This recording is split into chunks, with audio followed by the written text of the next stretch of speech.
Trans activists love to argue that women are being hysterical and unreasonable in expressing concern when trans activists talk about beheading, shooting, or running down gender-critical feminists.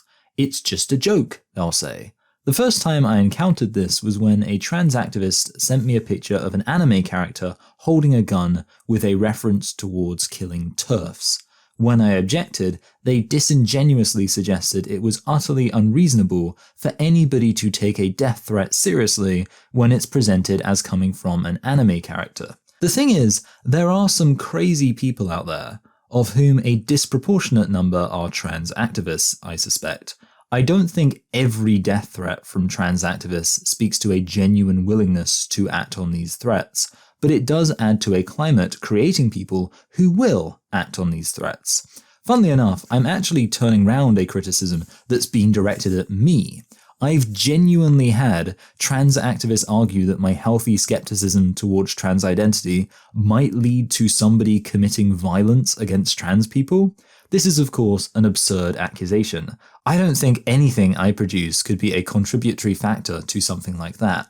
But this is rendered even more absurd when this accusation is made by people who are disseminating content unambiguously calling for my death. And on top of all this, many trans activists will say their calls for violence are jokes, while simultaneously defending the potential use of violence. They'll say that it's acceptable to use violence when fighting against oppressors, perceiving me and radical feminists to be such. So what they're basically saying is, you should die, but that's just a joke, so nobody will act on it. However, if somebody did act on it, it would be justified and even morally good. Of course, it's also worth noting that even if these calls for the deaths of J.K. Rowling and Posey Parker were definitely not going to lead to any possibility of somebody acting on them, there's still the fact that this language is unduly abusive and therefore wrong. We can make moral criticisms of speech without having to argue such speech will lead to physical harm.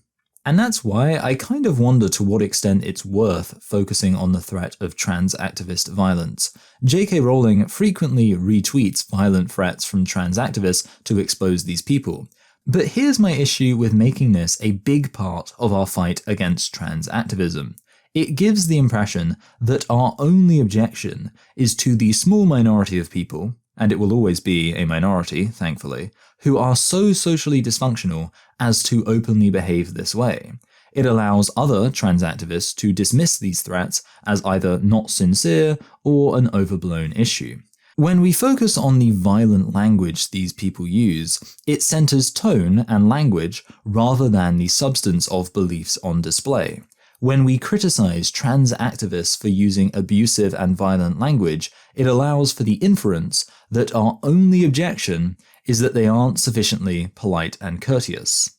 So yes, let's acknowledge that these trans activists are violent and their language is disgusting and unacceptable, and it does carry with it a very real risk of violent consequences.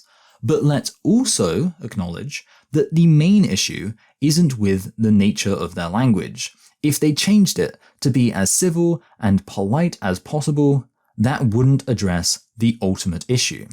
Because there simply isn't a civil or polite way to demand that women forfeit their boundaries and everybody abandon their intellectual objections to a claim about reality they're seeking to impose on society by state mandate. They're advocating for horrendous beliefs and actions with or without the death threats.